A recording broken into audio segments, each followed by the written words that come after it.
నా చెల్లెల జీవితం అన్యాయం అయిపోతుంది ప్రీతి. చూడు పార్థు, చెల్లెలి గురించి ఒక అన్నగా మీరు ఆలోచిస్తున్న తీరు చూస్తుంటే నాకెప్పుడూ గర్వంగా ఉంటుంది. నిజంగా ఇలాంటి అన్నయ్య ఉంటే ఎంత బాగుండో అని. బట్ డిపార్ట్మెంట్ పరంగా నేను చేయవలసిన ఎంక్వైరీ అంతా చేస్తున్నాను, కానీ ఆధారాలేవీ నాకు దొరకడం లేదు. తను బ్రతికి ఉంది అని చెప్పడానికి ఎలాంటి అవకాశం లేదు.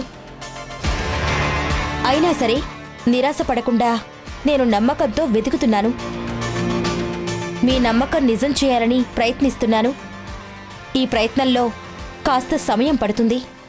తొందరపడితే ఎలా? ఇప్పుడు ఆ సమయం లేదనే కదా నేను ఫీల్ అవుతుంది. పొరపాటున పెళ్లి జరిగింది అంటే ఆ తర్వాత భాను తిరిగొచ్చినా తనకు అన్యాయం జరుగుతుంది, కానీ న్యాయం జరగదు. భాను కనుక ఇప్పుడు దొరకకపోతే చాలా ప్రాబ్లం అవుతుంది.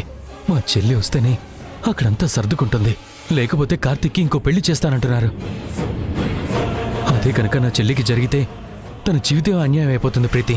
అందుకే మిమ్మల్ని ఇంతగా రిక్వెస్ట్ చేస్తున్నాను, ప్లీజ్ ప్రీతి. నేను అర్థం చేసుకోగలను పార్థు, కానీ మీరు కూడా మా పరిస్థితి అర్థం చేసుకోవాలి కదా.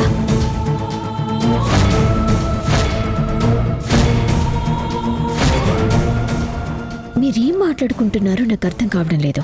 తెలుసుకునే అవకాశం కూడా దొరకటం లేదు. కానీ ఇలా ఒకరి చేతులు ఒకరు పట్టుకుని భలే దొరికారు. ఈ ఒక్క ఆధారం చాలు నిజాన్ని ఎలా బయటికి తీయాలో.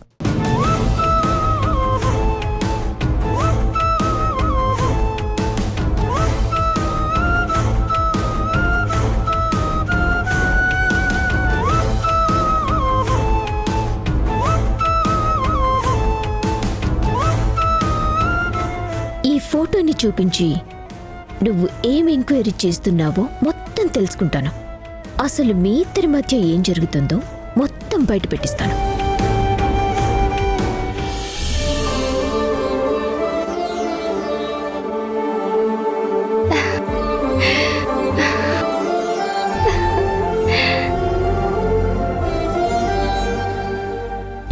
ఏంటి సత్య, నీ మొహం ఆనందంతో వెలిగిపోతుంది?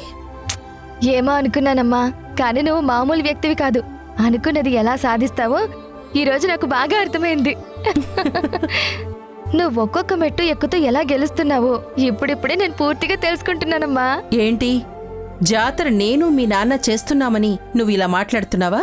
మరంతే కదా, మన ఇంటి వాళ్లే జాతర చెయ్యాలి, అది మీరే చేస్తున్నారు అంటే నాకు సంతోషంగానే ఉంటుంది కదా. పిచ్చిదానా, ఈ జాతర నేనే జరిపించటం నాకు ఆనందం కాదే. నేను ఈ ఇంటి ఆడపిల్లనే కాని ఈ ఇంటి పేరున్న మనిషిని కాను. కాని నువ్వు ఈ ఇంటి పేరు మార్చుకొని ఈ ఇంటి కోడలుగా ఉండాలన్నది నా కోరిక. వచ్చే సంవత్సరం జాతర నువ్వు నా తమ్ముడు కలిసి చెయ్యాలని నా ఆశ. అది నెరవేరటానికి నేను ఎంతవరకైనా వెళ్తాను. నిన్ను ఈ ఇంట్లో నిలబెట్టటానికి నేను ఏదైనా చేస్తాను.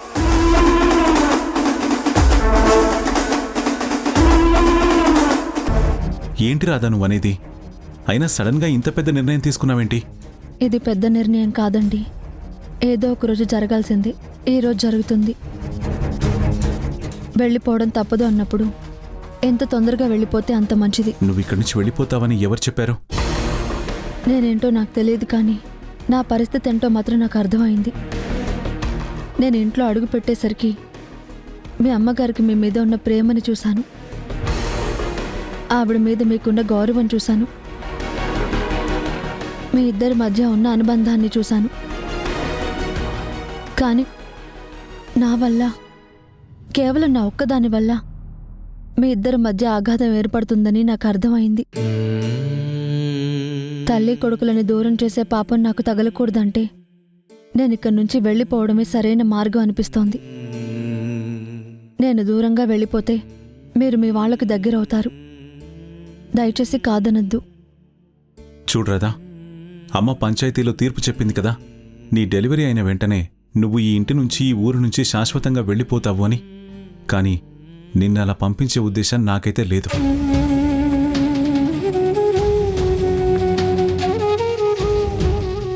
కాని నాకొక అనుమానం ఉంది సత్య. నా తమ్ముడు ఏదో ఒకటి చేసి తను మనసారా ప్రేమించిన రాధని ఇక్కడే ఉంచుతాడు అన్న భయం మాత్రం నాకుంది. అందుకే ఎదురులేని మా అమ్మ తీర్పుకే ఎదురు నిలబడి మరీ తన డెలివరీ అయ్యే వరకు ఇక్కడే ఉండాలి అని కండిషన్ పెట్టాడు. ఆయన పోనీలేమ్మా, ఇంకెన్నాళ్ళుంటుంది? కొన్ని నెలలే కదా, ఆ తర్వాతైనా వెళ్ళిపోతుంది కదా. చూడు రాధా, అమ్మ బాధలో ఒక మాట అనుండొచ్చు. ఈ ఇంటి గౌరవం ఏమవుతుందో అన్న భయంతోనే ఆ నిర్ణయం తీసుకోవచ్చు. కానీ మా అమ్మ మనసేంటో నాకు తెలుసు. నా గురించి ఆవిడ ఎలా ఆలోచిస్తుందో, నేను చెప్పే మాటకి ఎంత విలువిస్తుందో నేను ఊహించగలను. ఇప్పుడు అమ్మ కోపంగా ఉంది కాబట్టి నేనేమీ మాట్లాడడం లేదు. అమ్మకి కోపం తగ్గాక తనకు అర్థమయ్యేలాగా నేను చెప్తాను. నువ్వెక్కడికి వెళ్లకుండా నేను చూసుకుంటాను. కాలం గడిచే కొద్దీ ఇప్పుడున్న కోపం ఉండదు. అమ్మ ఆలోచించడం మొదలు పెట్టింది అంటే మురారి అమ్మ మనసు మార్చేస్తాడు. రాధ ఎక్కడికి వెళ్లకుండా ఇక్కడే ఉంచేస్తాడు. అప్పుడు నీ పరిస్థితి ఏమవుతుంది? నీ ఆశలు అడియాసలైపోతాయి. నా కలలు కల్లలుగానే మిగిలిపోతాయి. మనం కన్నీళ్లతో ఈ ఇంట్లో ఉండవలసొస్తుంది. ఆ రాధ కేరింతలు కొడుతూ నా తమ్ముడు జీవితంలో ఉంటుంది.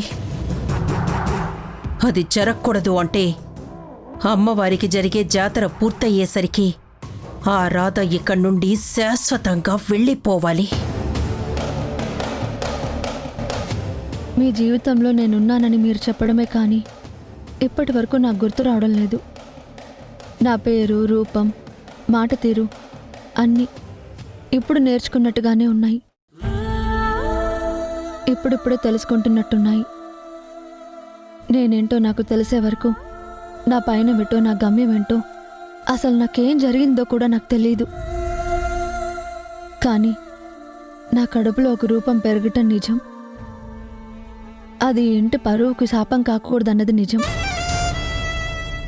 అందుకే నేను ఇక్కడ ఉండకూడదన్నది కూడా పెద్దావిడ నిర్ణయం కావచ్చు.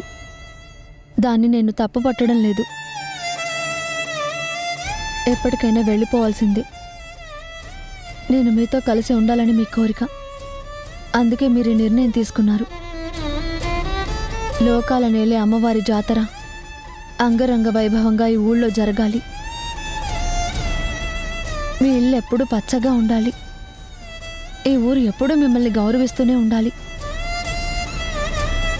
ఇవన్నీ జరుగుతూ ఉండాలంటే నాలాంటి దురదృష్టవంతురాలు ఈ ఇంటికి దూరంగా ఉండాలి. అసలు నువ్వు అనుకున్నట్టు జరుగుతుందంటావా? అదంత తేలికైన విషయం అంటే నేను నమ్మనమ్మా. నువ్వు మా ఇంటి గురించి ఆలోచించి నిర్ణయం తీసుకున్నావు. నేను మనసారా ప్రేమించిన నా రాధ గురించి ఆలోచించి ఒక నిర్ణయం తీసుకున్నాను. నా తల్లి మనసేంటో నాకు తెలుసు రాధా. కొండ మీద ఉండే అమ్మవారు అందర్నీ కరుణిస్తే నాకు ప్రత్యక్ష దైవంలా కనిపించే మా అమ్మ నా మాటకి విలువిస్తుందని నాకు తెలుసు. ఆవిడితో ఏం మాట్లాడాలో, ఎలా మాట్లాడాలో నేను చూసుకుంటాను. నువ్వెక్కడికి వెళ్ళవు, ఎప్పటికీ ఇక్కడే ఉంటావు. ఏ ఇంటి నుంచి దాన్ని పంపించి తీరతాను. ఊరందరూ సంతోషించేలా జాతర పూర్తవుతుంది. మనం మాత్రమే సంతోషించేలా ఆ రాధ ఏ ఇంటి నుంచి వెళ్ళిపోతుంది.